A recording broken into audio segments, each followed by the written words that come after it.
જય મેળીમાં મિત્રો, જય અંબેમાં. આજે હું પાવતી બુક લાવ્યો છું. યુવા ક્ષત્રિય સેના ગુજરાત દ્વારા આયોજિત ભાદરવી પૂનમ નિમિત્તે પગપાળા યાત્રાઓ માટે ભવ્ય સેવા કેમ્પ, પ્રસાદ મેડિકલ સેવા અને આરામી સગવડ તેમજ રાત્રિ દરમિયાન રાસ ગરબા. તો આજે મારા ઇઠોર વિજળિયાપરાની અંદર પાવતી લઈને ફરવાનો છું અને એમાંથી જેટલા પણ પાવતી ફળાવે એ પાવતીના પૈસા આજે અમે અંબાજી સેવા કેમ્પની અંદર આપવાના છે. પૈસા ધારો કે અમે સેવામાં નહીં જઈ શક્યા કે અમારા કોઈ કામ હશે નહીં ગયા, પણ અમે પૈસા આપીને સેવા કરવાના છીએ.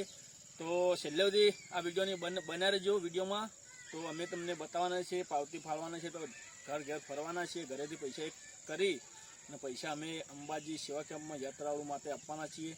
તો કોમેડી અંદર જય અંબેમાં લસી કાઢજો, જય મેળીમાં લસી કાઢજો. તો પ્લીઝ મારી ચેનલને સબસ્ક્રાઈબ કરી દેજો. તો મેં આ પાવતી લઈને ફરવાના છીએ, તો પૈસા ભેગા કરીને આપવાના છીએ. તો એન્ડ સુધી બનાવી રહેજો, મારો છેલ્લા સુધી એ વિડીયો જોજો. જય મેળીમાં હેડ આવીએ પાવતી લખવા. તો એક આપણે દાતાશ્રી મળી ગયા છે, કિશનભાઈ ઠાકોર. કિશનભાઈ ઠાકોર આપણા જો યુવા ક્ષત્રિય સેના ગુજરાત દ્વારા ભાદરવી પૂનમ નિમિત્તે પગપાળા યાત્રાળુ માટે ભવ્ય સેવા કેમ્પ, પ્રસાદ મેડિકલ સેવા અને આરામી સગવડ તેમજ જે આપણે પાવતી ફાળવવાની તે બોલો કેટલા લખું તમારે?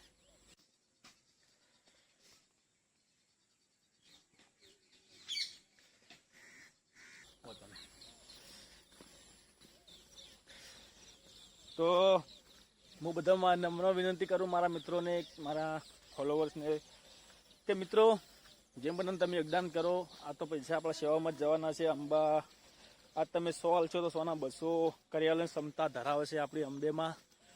તો પગપાળો યાત્રાળુ માટે પૈસા આલવા બહુ જરૂરી છે.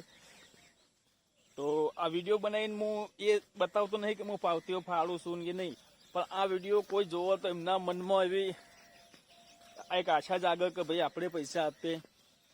તો પ્લીઝ સપોર્ટ કરજો. વિડીયોની અંદર બન્યા રહેજો તમે.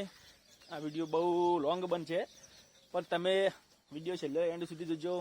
લોકો કેટલા પૈસા લખાવે છે, શું કહે છે, આ વિડીયોની અંદર તમને બધું જ જાણવા મળશે. તો પ્લીઝ એન્ડ વોટ નાઉ.